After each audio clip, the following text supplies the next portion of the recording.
Petite vidéo du jour que je n'ai pas préparée.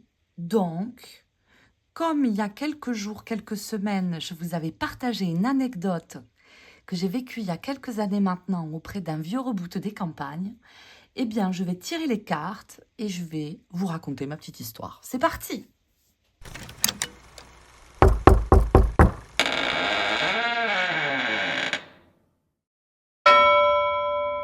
Amis du jour, bonjour, j'espère que vous allez bien. Je suis trop contente de vous retrouver une nouvelle fois pour une vidéo. Vidéo que je fais sous 43 degrés comme la semaine dernière. Il est 22 heures. 22 heures. Et comme je n'ai pas préparé de thématique particulière et que je vous avais parlé sur Instagram il y a quelques semaines ou quelques jours, je ne me rappelle plus, une petite anecdote que j'ai vécue il y a quelques années maintenant auprès d'un vieux rebouteux des campagnes, au tout début de ma pratique, eh bien j'avais envie de vous la raconter dans sa globalité. Et je vais essayer de tirer les cartes par-ci, par-là, au milieu de mon petit récit. Écoutez, j'espère que vous allez bien, j'espère que vous êtes ou en vacances ou ça va pas tarder au château, je l'espère pour vous. J'espère que vous m'écoutez dans une piscine ou sur un transat. En tout cas, j'espère que c'est pas en faisant votre comptabilité. Et encore que... et puis voilà, j'espère que ça va bien, quoi. Moi, ça va, je vais bien. Je suis juste très éprouvée par cette chaleur-là parce que je peux pas avancer comme je veux parce que ça me fatigue. Mais écoutez, on s'accommode, hein, on boit de l'eau, on boit de l'eau, on boit de l'eau. Donc, vous allez m'entendre faire glou, glou, glou, glou, glou, glou, mais attends, c'est ça où je me dessèche, hein, au château. Hein. Donc, je suis désolée, je vous fais des vidéos ces derniers temps un petit peu plus légères que d'habitude. Mais je vous avoue que ces dernières 3 semaines, j'ai vraiment eu 0 temps, quoi. Ça a été terrible. J'ai été de mariage à l'autre bout de la France pour 3 jours, donc ça a été mouvementé, ça m'a fatiguée, c'était hyper chouette. Mais ça m'a pris beaucoup de temps. Donc du coup, je prends du retard dans mon quotidien et donc dans mes vidéos. Et donc, je me suis dit, bon, en même temps, c'est l'été, on va parler de blablabli blablablo, plutôt que de choses un peu plus factuelles ou un peu moins, on va dire, de registre peut-être un peu moins pédagogique, on dira ça comme ça, peut-être. Peut-être un peu plus de blablabli, blablablo. Eh bien, écoutez, ça fait pas de mal. En tout cas, j'espère que mon anecdote vous plaira. Et je vais vous parler de quoi? Je vais vous parler de ma pratique dont je parle pas beaucoup, mais qui me tient particulièrement à cœur.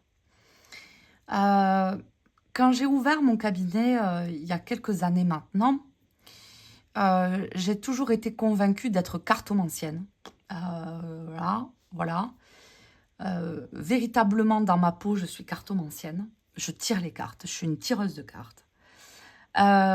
Mais au-delà d'être cartomancienne, si j'ai ouvert ce cabinet aussi aujourd'hui, c'était pour faire ma part sur tout un tas de choses que je pratique depuis un moment maintenant. Et c'était difficile pour moi de trouver un terme parce que, et d'où ce manque de légitimité aussi qu'on retrouve souvent dans la carte qui me pourchasse depuis des années, le 7 d'épée, hein, qui est le manque de légitimité. Pourquoi? Parce que eh bien, je n'ai jamais suivi de formation en énergétique, en magnétisme, en Reiki, en Lao Chi, en tout ce que vous voulez, quoi. Je n'ai jamais suivi de formation dans ces domaines-là. Alors, c'est pas que je trouve ça pas bien, c'est juste que j'ai commencé à me documenter et que rapidement, en fait, eh bien, je n'ai jamais réussi à trouver quelque chose qui ressemblait à mon approche. Donc en fait, j'ai jamais creusé davantage toutes ces pratiques que je viens de vous citer. Mais par contre, un truc qui m'a toujours interpellée et qui m'a toujours interpellée au niveau du cœur et au niveau d'une pratique purement intuitive, on va dire ça comme ça, c'est tout ce qui est magie des campagnes. Et donc, dans la magie des campagnes, eh bien, il y a tout un prisme autour de ça, euh, de comment dire, on appelait ça avant les penseurs de secrets, les conjures, les rebouteux des campagnes, les guérisseurs aussi. Et c'est vrai que quand mon propriétaire adoré m'a dit « Mais Céline, ça fait 6 mois, t'as ton câble, on n'a toujours pas posé ta plaque. Qu'est-ce que je marque sur ta plaque ?» Eh bien, j'ai mis 6 mois à me décider parce que eh bien, le terme guérisseur, à l'époque, quand j'ai ouvert mon cabinet, eh bien, c'était un terme qu'on retrouvait partout. Et toutes les personnes qui disaient être guérisseurs ou guérisseuses sur toutes les plateformes un petit peu actuelles ou qu'on retrouve sur Google, par exemple, ou des choses comme ça, je me retrouvais pas du tout là-dedans. Même si, quand on parle de vieux guérisseurs des campagnes de l'époque, là oui, je m'y retrouvais. Mais dans la connotation d'aujourd'hui, je m'y retrouve pas. Magnétiseuse encore moins, énergéticienne encore moins. Donc, j'étais là, mais je suis quoi? Et je plaisante pas quand je vous dis ça. Vidéo confession ce soir. Et rapidement, un mot est venu à moi, et c'est le terme rebouteux. Et je me suis improvisée cartomancienne rebouteuse des campagnes. Alors les rebouteux, c'est quoi? Les rebouteux, eh bien, c'était les personnes un peu bizarres, là.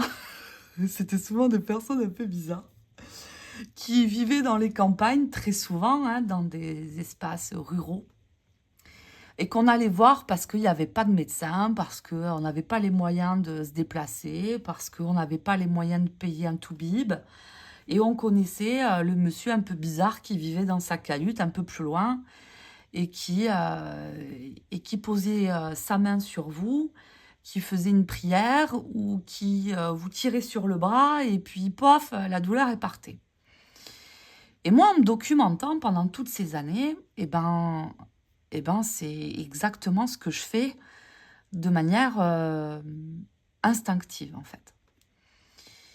Alors, évidemment que ma pratique, je l'ai construite, évidemment, hein, c'est pas venu comme ça, voilà. Au début, c'est venu comme ça, mais je me suis améliorée, j'ai beaucoup travaillé tout ça pendant des années, en expérimentant, c'est la première chose. À 80%, c'est de l'expérimentation. Et à 20%, c'est en me documentant dans des vieux ouvrages. Et encore une fois, c'est même pas des ouvrages comment imposer ses mains en 3 minutes. Hein. Vous avez les nouveaux ouvrages là. Et il y en a des très bien, attention, je crache pas dessus, hein, vraiment pas, hein, parce qu'il y en a des très bien. Mais moi, j'ai trouvé plein de trésors dans des vieux grimoires qui sont plus édités, dans beaucoup d'ouvrages de Dominique Camus, dans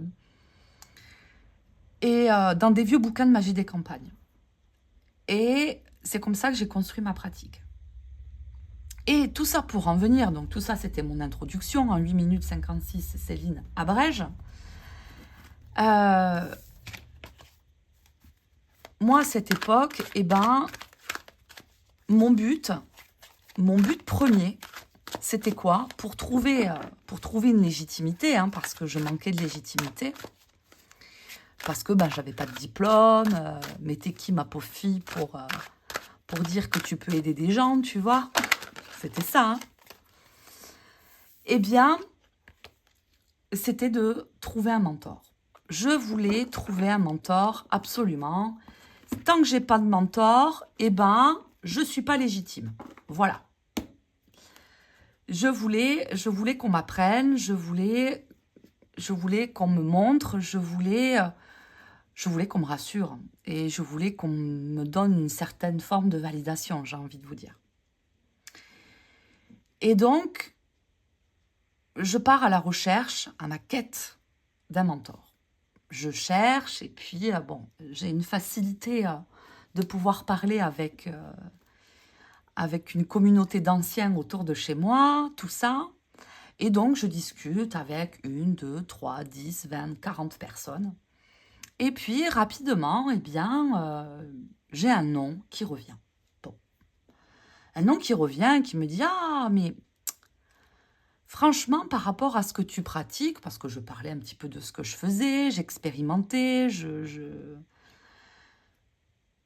on me dit, va voir cette personne, c'est un rebouteux, il est incroyable. Bon, il va t'aider.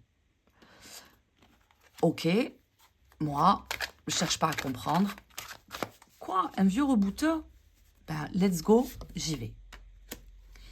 J'y vais, je prends ma voiture et donc j'ai espoir, je pars avec ma voiture faire une poignée d'heures de route pour aller rejoindre ce rebouteux, pour essayer de voir s'il peut pas calmer mes peurs. Hein.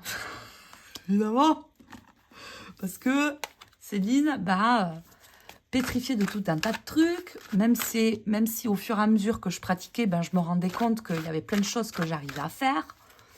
Et donc, je gagnais en confiance, j'ai envie de vous dire. Mais subsistait quand même pas mal de charges, pas mal de choses que je portais qui étaient difficiles à surmonter, tout du moins. Donc, je pars voir ce rebouteux. Ok. Je prends ma bagnole, j'y vais. Alors déjà, vous savez, quand on part dans ce type d'endroit, je pars toute seule.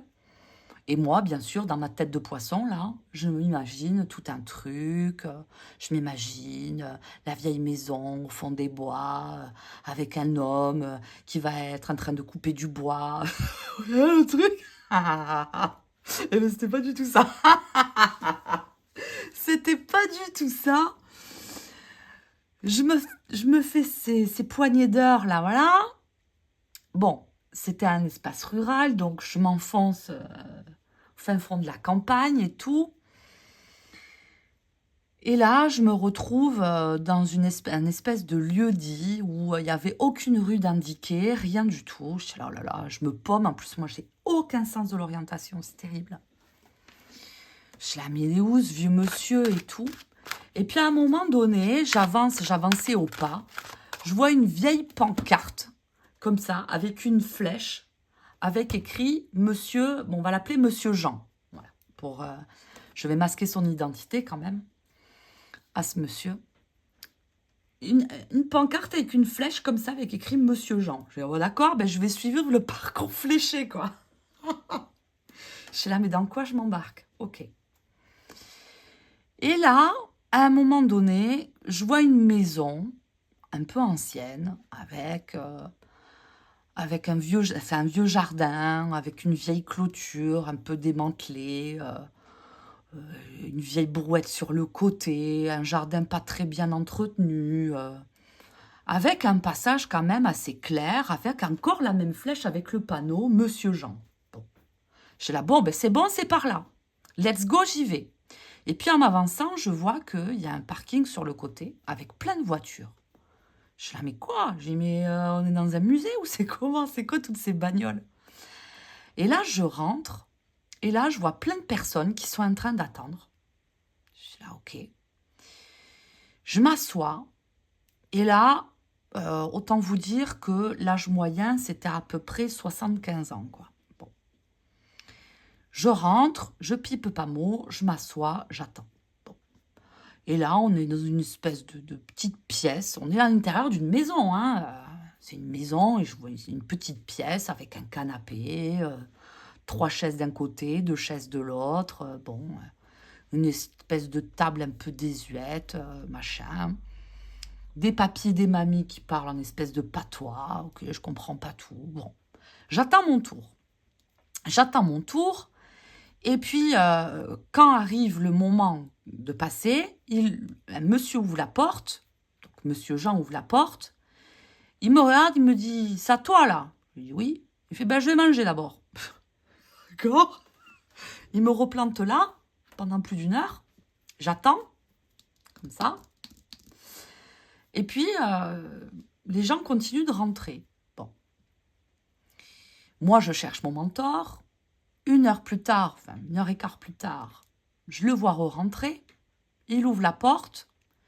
Il me regarde. Et puis, ni bonjour, ni rien. Il lève la tête, l'air de dire « Bon, tu viens ». Je me lève, je rentre dans la pièce d'à côté. Il ferme la porte. Et là, cette pièce incroyable. Une pièce un peu dans la pénombre. Les volets étaient entrouverts, vous savez, comme ça, là. En espagnolette, on appelle ça. Enfin, tout du moins, c'est ma mère qui appelle ça en espagnolette. Alors, je ne sais pas si on appelle ça en espagnolette, mais bon, bref. Donc, la pièce était dans la pénombre. Il y avait des cierges allumés. Bon. Des vieux manuscrits sur le bureau. Un bureau ancien, un peu craquelé, en bois. Un peu vieux. Bon. Un crucifix sur le côté. Ok. Une Bible d'un côté. Des vieux bouquins. Je tourne la tête. Là, je vois une table. Comme une espèce de table de massage, mais défraîchie avec des sangles sur le côté. Bon. Et tout autour des murs, les murs sont peints en espèce de peinture un peu sombre. Et sur les murs, des statues partout. Des statues partout, des icônes religieuses partout, des statues de tous les côtés. Bon. Des croix partout, là, ok, bon. Et donc je rentre, moi, il y a un vieux fauteuil en velours qui était là. Il s'assoit derrière son bureau, moi j'attends, hein, debout. Il me refait ça avec sa main, l'air de dire assis-toi, bon. Je m'assois, et là, un silence, mais abyssal. Alors, parle pas. Je me retrouve dans cette pièce, au milieu des croix, au milieu des statues, dans la pénombre, les sangles sur le... Ah, voilà. Et moi qui cherche mon mentor. Bon. Il dit rien, et je peux vous garantir que 3 minutes, c'est long, hein, sans parler comme ça. Hein. Bon. Je dis rien, j'attends. Et il me regarde, il me dit « Pourquoi t'es là ?» Et moi, enthousiaste, poli, je lui raconte ma messe. Bon, ben voilà, depuis quelques années, je pratique ça, je fais ça. Et puis, j'avais construit quelque part mon petit laïus, mon petit argumentaire. Je m'appuie de tel document, je m'appuie de tel ouvrage, telle prière, tel truc. Et puis, je fais ça comme ça, et je fais ça, nanana. Et je raconte ma messe pendant 10 minutes, je fais un monologue. Blablabli, blablablo, Céline, elle parle. Céline, elle parle, elle raconte sa messe par rapport à ses doutes, par rapport à tout ça. Je raconte mes histoires et c'est exactement comme ça. Voilà, blablabli, blablablo avec mes mains là, voilà. Et lui, il était de l'autre côté de la table avec son bouquin. L'encensoir, c'était exactement ça. Et puis, au bout de 10 minutes, je m'arrête de parler. Et puis, je lui avais expliqué ma problématique, évidemment, dans mes 10 minutes. Et puis là, il se rotait. Il dit rien. Je suis là, d'accord, ok. Et il me regarde, il me fait... Je comprends pas ton problème. Pourquoi t'es là? Je fais, mais quoi? Je dis, mais qu'est-ce qu'il me dit? Je dis, mais j'ai pourtant, je pense avoir pourtant été claire, voilà, je pratique, je fais ça. Et puis moi, je refais mon truc en mode, il n'a pas compris, le monsieur. Il n'a pas compris. Sauf qu'il avait très très bien compris, le monsieur. Il avait très très très très très très bien compris, le monsieur. Il me coupe et il m'a dit, je t'arrête tout de suite, je ne peux rien pour toi. Je fais quoi? Je dis, comment ça, vous pouvez rien pour moi? Je dis, attendez, j'ai fait toutes ces heures de route pour que vous me disiez que vous pouvez rien pour moi. Il me dit, non, je peux rien pour toi. Il me dit, je t'ai très bien entendu, t'as pas besoin de me répéter ton histoire, j'ai très bien compris. Et là, il me dit, ce que tu fais, c'est très bien. Tes appuis, tes sources, tout ça, c'est très bien. Sauf que moi, là, aujourd'hui, je peux rien pour toi. Je peux pas t'aider. Oh, je lui fais, comment ça, vous pouvez pas m'aider? Je lui dis, mais comment je fais, moi? Et là, moi, je désemparée. Et en fait, ce monsieur se lève avec sa grande barbe. Là, il avait une espèce de grande barbe, une espèce de bosse dans le dos, là. Monsieur, Jean. Il se lève, il me fait un signe de croix comme ça sur le front. Il me regarde dans les yeux et il me dit juste cette phrase-là. Il me dit « Prie, fais et tais-toi ». Je fais quoi? Prie, fais et tais-toi. J'ai fait OK. Et là, j'ai vu qu'il avait fini. C'est-à-dire que là, il est reparti à sa place, fermé, en mode j'ai terminé. Bon, OK, je règle le monsieur. Il me réouvre la porte. Il me regarde dans les yeux. Il me dit on se reverra. Voilà ce qu'il m'a dit. Moi, je pars. Moi, il me dit ça. Dans quel état j'étais? J'étais furax. J'ai fait comment ça? J'ai dit attends, moi, je me suis déplacée. Moi, j'étais là. Non, mais en plus, c'est trop ça. En plus, c'est trop ça. Oh là là, mais c'est tellement ça. Je suis sortie de là, j'étais colère. J'étais là, matin. Je me suis déplacée. J'ai bloqué une journée de travail pour aller le voir. En attendant, je cherchais un mentor. Et en fait, le gars, il me dit juste prie, fais et tais-toi. Je fais ben d'accord. Eh ben, super. Ok. Donc, je rentre chez moi et j'essaie de comprendre. Le prie, fais et tais-toi. Vous comprenez bien. Et pour comprendre le prie, fais et tais-toi, eh bien, ça m'a pris, pour bien le comprendre, un bon 5 ans. Un bon 5 ans. Voilà. Voilà. Ben voilà. Tout est dit. L'étoile, 4 de coupe. Oh, il y a mon saint patron qui est là en plus. Ce qui voulait dire, ce vieux rebouteux, parce que j'en ai pas terminé avec mon histoire, hein, c'est-à-dire que je suis allée le revoir, je vous raconterai après. Mais ce qu'il voulait dire avec le prie, fais et tais-toi, c'est la pratique que j'ai choisi d'exercer repose exclusivement sur la foi. C'est un choix délibéré de ma part, c'est-à-dire que le courant que j'ai choisi, en lui expliquant ce que je pratiquais, ce que je faisais, mes sources d'inspiration, tout ce que vous voulez, tout se résumait sur prie, fais et tais-toi. C'est que c'est un travail qui m'a demandé énormément de déconstruction intérieure, qui m'a demandé de beaucoup pratiquer dans la matière et qui m'a demandé aussi d'enrichir ma foi dans mon quotidien. Parce que c'est vrai que le plus gros trouble que je peux rencontrer dans ce type de séance quand je les pratique, c'est le doute. Et la seule,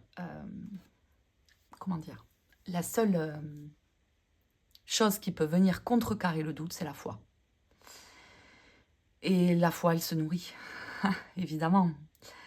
La foi, elle se nourrit et la foi, elle amène un calme intérieur, une certaine sérénité, une certaine paix. Et en aucun cas, le doute et la recherche à tout prix. La recherche, elle est bien, mais c'est surtout lui ce qu'il a voulu privilégier dans ces 3 mots. Prie, la foi, fais, expérimente et tais-toi. Arrête de parler. Arrête de parler parce que, en fait, ça sert à rien. Ça sert à rien. Tout du moins dans ce que dans quoi je voulais vraiment me lancer et travailler et être compétente, tout du moins. Il ne servait à rien que je parle pendant 100 ans. Parce que plus je parle, plus je m'éloigne du cœur de ma pratique. Et c'est ça qu'il voulait dire, Monsieur Jean. C'est ça qu'il voulait me dire. Tout ça pour vous dire que une fois que j'ai rencontré ce monsieur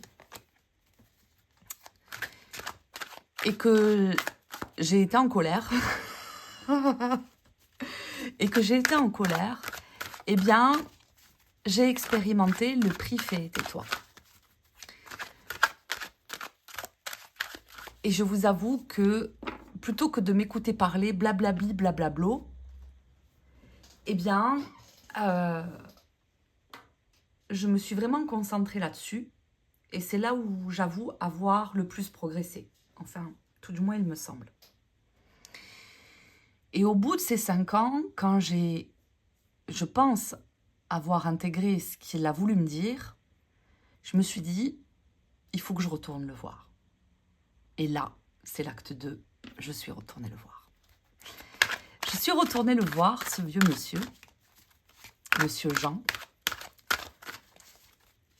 pour voir s'il ne pouvait pas justement m'aider une nouvelle fois. Parce qu'au final, eh bien, cette première fois, il m'avait aidé.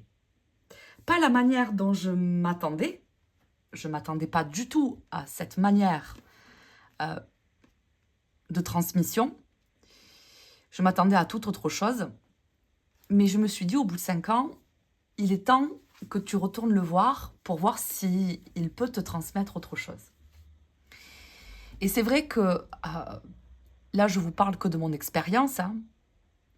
Tout le monde ne vit pas la même chose. C'est vrai que moi, tous les vieux rebouteux, les vieux sorciers que j'ai pu rencontrer au fin fond des campagnes,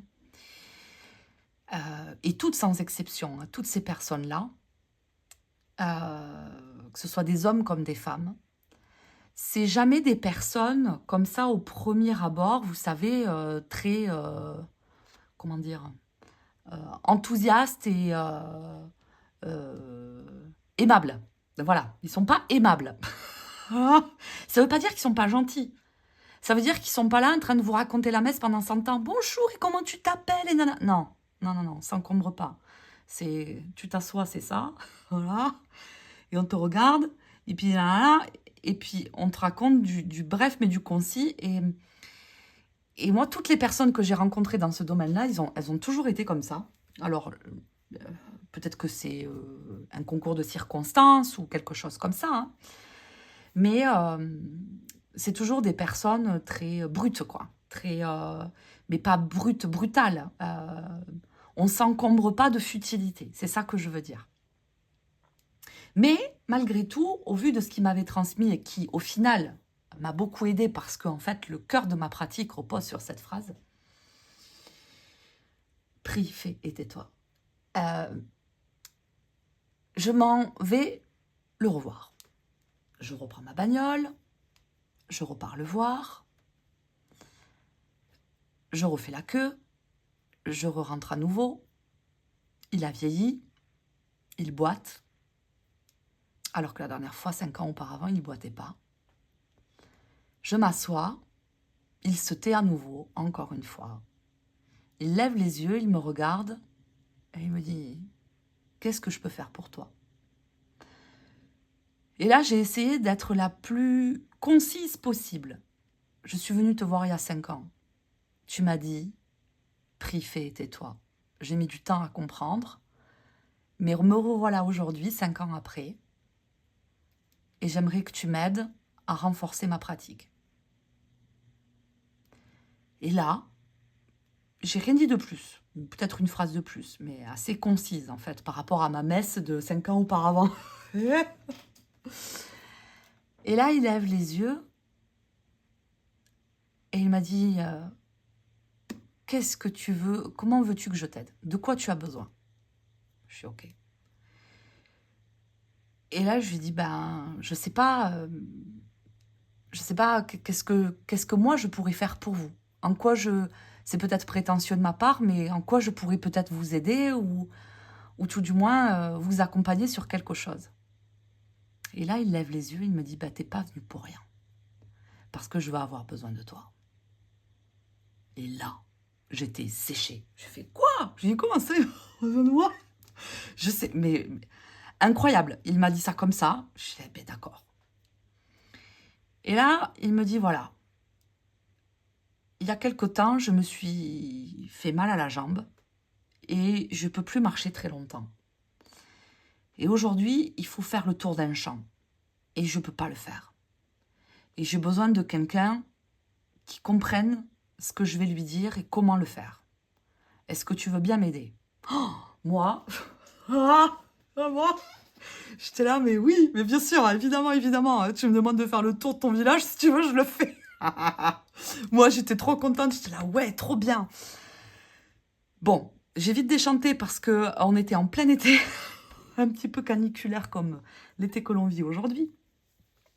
On était en plein été et il fallait faire un champ de je ne sais pas combien d'hectares avec des jerrycans d'eau bénite. Je peux vous dire que j'ai sué, mais comme jamais j'ai sué de ma vie. Et il a eu besoin de moi pour faire le tour de tous ces hectares de champs parce que les champs de melons avaient été empoisonnés. Je m'explique. Il avait un client à lui qui... Alors, je ne vais pas rentrer dans trop de détails, mais c'est pour vous faire comprendre la suite de l'histoire parce qu'elle est riche, la suite de l'histoire. Et en fait, il me demande de faire le tour de ce champ parce que son client est marié et son client a une maîtresse. Sauf que son client a quitté la maîtresse pour revenir se ranger auprès de sa femme. Parce que sa femme avait des soupçons, bref, je vous écoute. Sauf que la maîtresse, elle l'a pas entendu sur ce ton-là, hein, au château. Donc, ben, la maîtresse, elle s'est un petit peu beaucoup vengée. Et elle a fait un petit peu on appelle ça des saloperies quand même, des bonnes grosses saloperies quand même. Et la première était qu'elle avait fait maudire le champ de melon. Le champ de melon qui ne produisait plus rien depuis 2 ans. Il me semble que c'était 2 ans ou 3 ans. Je ne voudrais plus dire de bêtises parce que ça fait un moment maintenant. Je crois que c'était 2 ans, à moins que ce soit 3. Bref, peu importe. Et depuis 2 ou 3 ans, eh bien, ce monsieur, il faisait ses semences, il faisait ses trucs, et puis rien ne prenait, alors que depuis des années, il n'avait jamais eu aucun problème. Il n'y a pas eu de détection de maladie, de rien du tout. Bref, il connaissait très bien son boulot, le monsieur. Et donc, bon, ben voilà, j'accompagne le vieux rebouteux, je fais le tour de mes hectares avec mes jerrycans d'eau bénite, là. Et puis, je fais les conjurations nécessaires auprès de ce vieux rebouteux et il m'a appris certains gestes d'ailleurs ce jour-là. Je le remercierai jamais assez. Mais c'est pas terminé parce que ce monsieur, il me dit, t'es pressé là? Alors moi, bon élève, soldat moi, pour ça je suis un soldat, hein, vraiment. Je dis non, je suis pas pressée, mais en quoi je peux vous aider et tout. Il me dit, il faut aller dans la baraque. Je lui dis, comment ça, il faut aller dans la baraque? Il me dit, je te dis, il faut aller dans la baraque.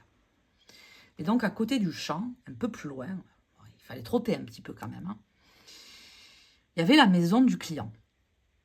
Bon, il me dit, vas-y, avance, je te rejoins. Bon, j'avance, il me rejoint, et nous voilà devant la baraque du client. On rentre, et là, le vieux rebouteux, il me dit, rentre dans la maison et sens si tu sens un truc. Bon, je rentre, je commence à sentir des trucs. Bon, je sens des mémoires, mais bon, ça, voilà. Il me dit, il y a un truc, c'est pas catholique là-dedans. Je dis, bon, ok, c'est pas catholique. Je rentre, et puis, il y avait un étage, comme ça montait avec un escalier en bois.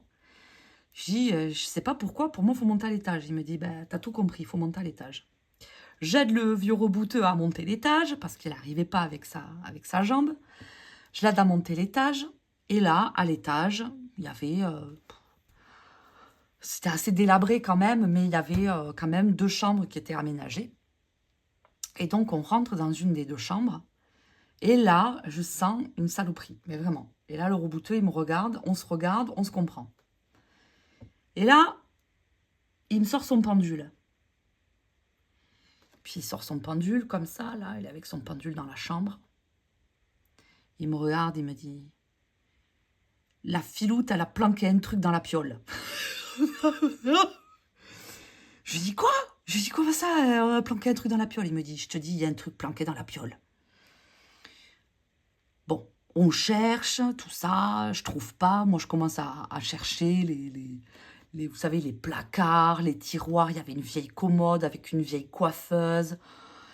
Mais la chambre était habitée, en fait. Et je lui dis, mais ça craint pas qu'on soit là quand même et tout, monsieur Jean. Il me dit, non, t'inquiète pas. Il me dit, t'inquiète pas. Bon. Moi, je fais confiance aux vieux rebouteux. Moi, j'en pouvais plus. Je suintais de tous les côtés. J'avais des gouttières partout, là. J'avais chaud, je me rappelle. Il faisait une chaleur terrible dans cette maison. Mais je sens un sale truc, moi aussi. Bon. Et on se rapproche du lit. Et là, il me dit, baisse-toi sous le lit. Moi, je peux pas y arriver. Baisse-toi sous le lit. Et là, je me baisse sous le lit. Et je comprends mieux pourquoi il m'avait demandé. Parce qu'il n'y arrivait pas aussi. Il savait très bien. Donc, c'était c'était un mélange de bons procédés, j'ai envie de vous dire. Je me baisse sous le lit. Et vous savez, c'était un vieux lit en bois avec des... comment dire? Il y avait des espèces de barreaux qui descendaient jusqu'en bas du matelas, là, enfin en bas du sommier, quoi. Tout en bas jusqu'au sol. Et il y avait des barreaux comme ça, avec une espèce de contrefort, comme ça, là. Bon, je vous dis ça, ça faisait déjà 10 minutes que j'étais sous le lit, en train de chercher avec la lampe et tout. Voilà. Et je cherche, et là, qu'est-ce que je vois? Je vois une saloperie dans un sachet. Alors, j'ai eu la présence d'esprit de ne pas le toucher. Oh, je lui dis, monsieur Jean, il y a un truc. Il me dit, il me dit, bouge pas. Il sort de son sac, parce qu'il avait toujours une espèce de sacoche en cuir, là. Une espèce de sacoche. Il sort de sa sacoche, une espèce comment dire? Un sac, vous savez, les sacs de congélation, là. Il sort un sac congélation. Il sort un gant Mappa. Il fait, enfile ça, mets ça là-dedans. Hop, il met ça dans le gant, dans le sac de congélation. Pof. Et puis, hop, il le vire comme ça, tac, dans le couloir de l'étage. Il ressort son pendule. Comme ça. Il me dit, tu sens quoi? Je lui dis, je sais pas. Je lui dis, j'aime pas. Il y a encore un sale truc là. Je lui dis, je sens. Il y a un truc qui va pas. Je lui dis, il y a un truc qui... Ça déconne. Il y a un truc qui déconne. Et il me dit, t'as raison. Attends. Il ressort son pendule comme ça. Il le met sur le matelas comme ça là. Avec le pendule, nanana. Ça a duré un moment, 20 minutes. Pendant 20 minutes, on était comme ça. Moi, je sors le mien, je l'aide. On arrive à trouver une zone, tous les deux, là. Pendant 10 minutes, ça s'activait, là. On active la zone. Et là, il me dit, va dans la sacoche. Donc, je repars dans le couloir parce qu'il avait posé la sacoche avec le sac en plastique qu'il avait juste dans le couloir. Je vais dans la sacoche. J'ouvre la sacoche. Il me dit, prends le poignard. Je lui dis, comment ça, il y a un poignard? Je dis, comment ça, monsieur Jean, il y a un poignard? Je prends le poignard, je te dis. Je dis, bon, d'accord, ok. Je prends le poignard. Je dis, prends, il y a des ciseaux aussi. Bon, ok. Je prends les ciseaux, je prends le poignard. Me voilà partie dans la chambre avec monsieur Jean, mon pendule, le poignard, le ciseau. Il prend le poignard, il met un coup dans le matelas, comme ça. Bon, je dis comme ça. Je dis, mais vous faites quoi? Il me dit, il y a une saloperie planquée là-dedans. Et donc, il ouvre le matelas, qui était d'ailleurs infect, le matelas. Je ne vous donnerai pas les détails. Et là, qu'est-ce qu'on a vu? Il y avait une charge. Il y avait une charge bien dégueu dans le matelas. Et en fait, quand je suis retournée sous le lit, je me dis, mais c'est pas possible, parce qu'il était bien enfoui dans la laine du matelas. Quand je suis retournée sous le lit, là, j'ai vu en effet qu'il y avait une encoche dans le matelas. Et qui était, vous savez, dû être passé sûrement avec un tube en acier ou quelque chose comme ça. Il y avait une charge à l'intérieur du matelas, pile à l'endroit où dormait mon client. Exactement à l'endroit où dormait mon client. On vire tout ça, on purifie les lieux, on nettoie tout, purification, bénédiction, blablabli, blablablo, on y reste l'après-midi, on vire tout ça et on se tire. On se tire, je ramène monsieur Jean, voilà, il me dit, je te tiendrai au courant, je te dirai, mais là, ce que tu sais faire maintenant, tu peux le refaire. Et attends pas l'autorisation de le faire.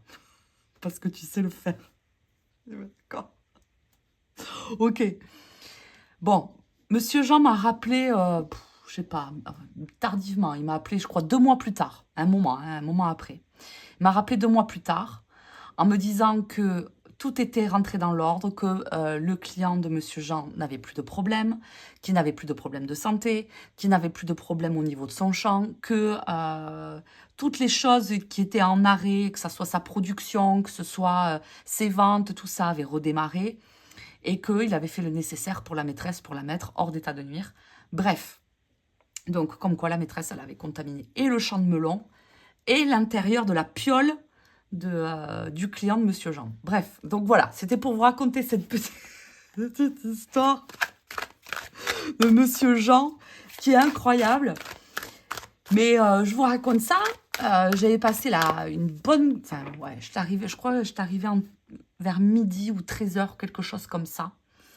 Et je crois que j'étais repartie, il était 20h ou 21h. On y était resté toute l'après-midi pratiquement. Ouais, 21h, je crois que j'étais repartie. Et enfin, je veux dire, Et ce que je veux dire, c'est que je suis restée près de lui, auprès de tous ces protocoles. Mais c'était pas un transmetteur. C'est quelqu'un qui m'a inspirée. C'est quelqu'un qui, comment dire, où j'ai reproduit ses gestes. Où je reproduis encore ses gestes. Qui m'a donné quand même 2 prières que j'utilise encore d'ailleurs. Et ce que je veux dire, c'est que d'avoir vécu ça, au départ, vous voyez, je m'attendais à ce que je puisse rencontrer un mentor qui allait m'enseigner des trucs. Limite, j'allais demander à Monsieur Jean de me faire un PDF, vous voyez. Non, mais si tu peux me mettre à l'écrit toutes les prières, les trucs, les machins, comment faut faire. Moi, de base, 5 ans avant, je me suis dit, c'est bon, il va m'aider le monsieur. Non, non, il m'a aidé. Mais il m'a pas aidé de la manière dont je le pensais. J'aurais pu passer mon chemin. J'aurais pu dire, je trouve quelqu'un d'autre et je vais trouver une formation ou un truc comme ça. Mais en fait, j'ai jamais, tout du moins dans ma culture ou dans cette espèce de sensibilité que je peux avoir, ça m'a jamais interpellée. Et c'est vrai qu'avec ce monsieur, alors il m'a pas tout enseigné ce monsieur, hein, ça a été une expérience. Eh bien, c'est expérimenter quelque chose. Et c'est vrai que quand j'étais au milieu de cette maison ou au milieu de ce champ, il était là, il était présent, mais c'est surtout ce que j'ai capté, c'est son regard, sa posture, sa manière d'amener les choses, à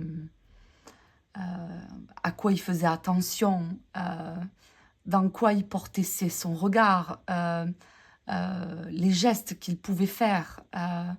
C'est tout ça, en fait, qui m'a bouleversée et qui m'a inspirée, en fait.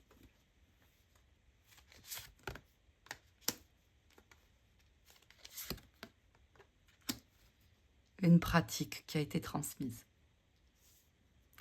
Et ça, j'adore qu'on puisse transmettre ces vieilles pratiques qui disparaissent. Enfin, tout du moins, c'est vrai que moi, c'est toujours une culture qui m'a toujours touchée, qui m'a toujours interpellée, et je ne peux pas l'expliquer pourquoi.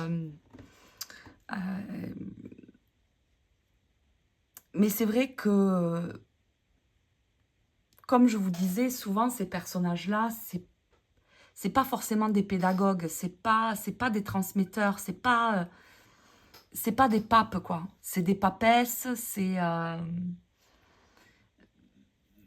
des vraies papesses, quoi. C'est des vraies papesses. Et c'est vrai qu'il y a beaucoup de croyances aussi autour de ça, tout ça. Et c'est dur de trouver des personnes comme ça. Et je trouve dommage parce que, toutes ces pratiques aujourd'hui, elles se perdent. euh, elles se perdent et elles partent dans l'oubli, quoi. Et moi, c'est un truc que je trouve tellement fascinant. Enfin, que j'en ai jamais démordu, en fait. Je me dis, non, je vais trouver. Oui, il n'y a pas de bouquins qui sont édités là-dessus aujourd'hui. C'est pas grave. C'est pas grave, je vais chercher, je vais glaner, je vais chiner, je vais me débrouiller. Je vais me débrouiller. Et au fur et à mesure, alors j'ai pas trouvé tout d'un coup, hein, ça m'a pris des années, ça m'a pris du temps et j'ai pas encore terminé, hein, parce que encore aujourd'hui, ben, j'alimente, hein, ma pratique. Mais c'est vrai que ben, c'est une pratique qui demande du temps, je crois, ouais.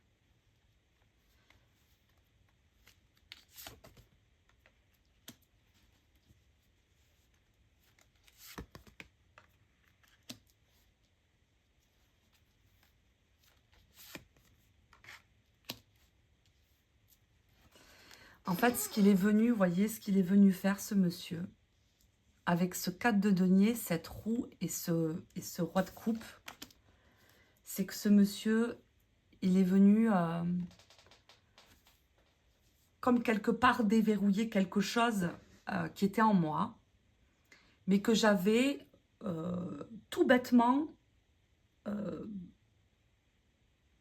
que j'avais vraiment, comment dire, euh, décidé d'arrêter. C'est-à-dire que plutôt que d'aller chercher la solution en moi et de le faire, j'ai remis mon pouvoir auprès des mains de quelqu'un pour avoir l'autorisation d'eux. Et ce monsieur, il est venu déverrouiller ce qui se passait en moi pour ensuite venir m'amener juste la cerise sur le gâteau. Je vois juste, en fait, je vois ce roi de coupe comme une cerise sur un gâteau, là. Comme ça que je le vois. Avec cette expérience, avec ce champ de melon et cette chambre avec le matelas, là. Mais je suis reconnaissante à jamais auprès de Monsieur Jean, hein. Je l'ai appelé il y a quelques mois. Et il consulte de moins en moins. Maintenant, il consulte que le matin parce qu'il est trop éprouvé. Mais il est encore assez reconnu dans sa région. Et je suis reconnaissante à jamais envers ce monsieur, quoi.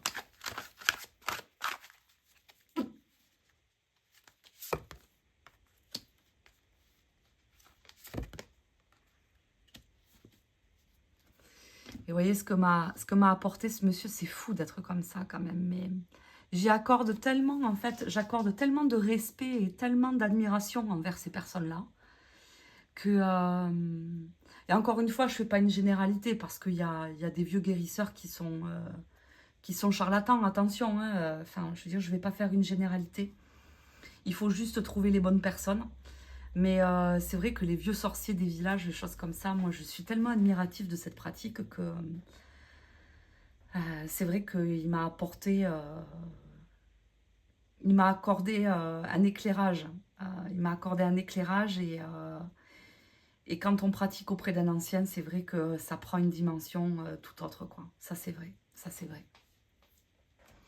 Ok. Voilà pour ma petite anecdote. Écoutez, ça a été bien long, hein, Céline. T'es longue à raconter tes histoires, là. C'est très, très longue. Mais c'est vrai que, vous voyez, il m'a pas transmis... il m'a pas transmis tout un tas de choses. Mais avec beaucoup d'observations, quand on passe une poignée d'heures auprès de personnes comme ça, on voit... J'avais exactement les mêmes ouvrages que lui. Et j'ai vu les pages qu'il avait gribouillées. J'ai vu les mots à côté qu'il avait entourés. J'ai vu les pages qu'il avait cornées. Donc, dans ma tête, j'étais là, je numérotais, page 262, page 262. Et je me marquais les trucs. J'ai vu comment il avait installé son bureau, qu'est-ce qu'il avait mis, comment il l'avait mis. Et c'est vrai qu'au début d'une pratique, quand on n'a pas vraiment confiance, et, eh ben, on va s'inspirer des grands j'ai envie de dire, qui ont eu vraiment des résultats. Et c'est vrai que même dans sa manière de, de, euh, de prêcher, dans sa manière d'invoquer, dans sa manière de conjurer, c'est vrai que, tout du moins à mes débuts, je le fais un peu moins, même si il y a encore des traces en moi, ça j'en suis convaincue. C'est vrai que j'ai fait pas mal de mimétisme, quoi, parce que ben, c'est une technique qui m'inspirait tellement et qui m'inspirait confiance aussi. Et alors qu'il m'a pas dit fais ceci, fais cela. En aucun cas il m'a donné d'injonction en fait. En aucun cas. Il m'a seulement dit une chose, ça je m'en souviens. Il m'a dit par contre cette prière là, ne la dis jamais. Si tu veux la dire, reviens me voir. Voilà. Parce que celle-là, elle est voilà.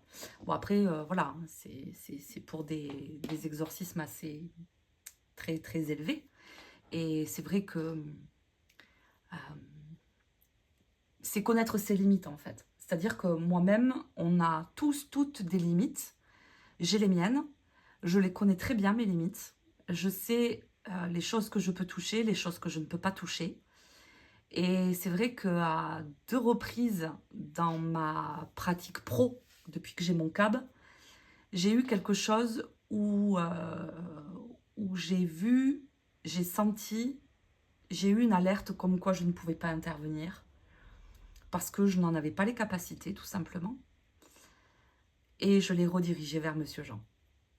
Et, et d'ailleurs, qui a eu de très bons résultats. Mais ça, c'est connaître ses limites. C'est-à-dire qu'il y a des choses, euh, il faut cheminer pour, euh, pour vraiment installer sa pratique, être vraiment en sécurité, ne prendre aucun risque, parce que ce n'est pas le but, d'être vraiment serein et tout doucement faire monter sa pratique. Maintenant, c'est connaître aussi ses limites. Comme Monsieur Jean me disait, lui aussi, il a des limites. Il y a des choses sur lesquelles il n'intervient pas. Et c'est bien, je trouve, de les reconnaître, hein, plutôt que de vouloir foncer tête baissée. Et quand on sait à ce qu'on a à faire par moment, eh bien, je crois que c'est nécessaire. Donc, en tout cas, j'ai eu beaucoup de chance de le rencontrer, ce monsieur. Et voilà, quoi. Donc, si en synthèse, je demandais au tarot, au final, en ayant un maximum de hauteur, qu'est-ce qui m'a apporté, Monsieur Jean? Qu'est-ce qui m'a apporté?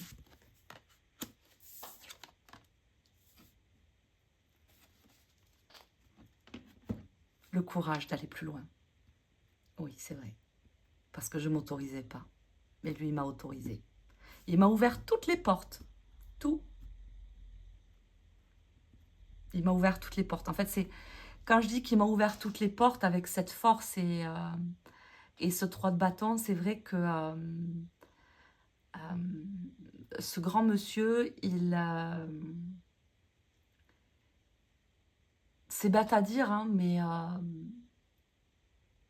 j'avais besoin de rencontrer une personne comme lui et voir si, dans ma pratique, si je pouvais m'identifier à lui avec bon sens, hein, pour me demander si j'étais dans le bon chemin, quelque part. Et quand j'avais échangé, parce que j'ai pas non plus échangé, comme je vous disais, hein, c'est un homme assez bourru, quoi. Il n'est pas du genre à vous faire des ronds de jambes pendant 100 ans. Hein. Et quand je lui disais un petit peu ma base de pratique, tout ça, il me disait, mais c'est très bien, c'est ça, c'est ça. Enfin, et pour lui, il voulait pas me rassurer parce que pour lui, c'était acté, c'était normal, quoi. C'est oui, mais bien sûr. Mais oui, pourquoi tu chipotes là? Fais maintenant, fais. Sauf cette prière-là. Et ça, celle-là, je ne l'ai jamais touchée. Mais c'est vrai qu'il m'a donné le courage d'aller plus loin. C'est vrai. C'est vrai. Je suis d'accord.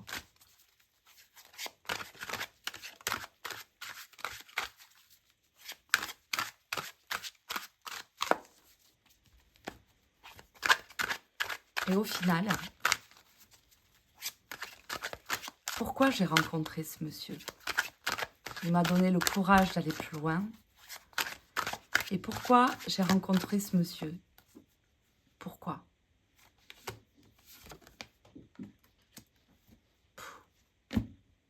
Voilà. C'était lui mon mentor. C'était lui mon mentor. Je ne me suis pas trompée. Mais, vous voyez, c'était mon mentor. Ça l'est encore, hein, clairement. Hein. Ça l'est encore. Hein. Tout comme, par exemple, Yéna, qui restera toujours mon mentor, hein, clairement. Moi, quand je suis admirative pour de bon. Hein. C'est pas je suis admirative et puis quand j'ai plus besoin, je suis plus admirative. Hein. Non, je suis admirative à vie. Hein. Reconnaissante à vie, moi, là. Mais voyez, ce que je veux dire par là, c'est que par rapport à l'idée que j'avais la première fois où je suis allée le voir, et au final, 5 ans après, tout ce qui s'est passé, en fait, c'est lui qui a teinté ma pratique, mais pas de la manière dont je le pensais. Pas sous forme de PDF, vous voyez. Pas sous forme de grand cours magistral, pas du tout. C'était des mots très brefs, c'était sans blagounette, sans gentillesse. C'était brut, c'était clair, c'était pro, c'était habité, complètement. Il m'a montré l'exemple, oui, complètement.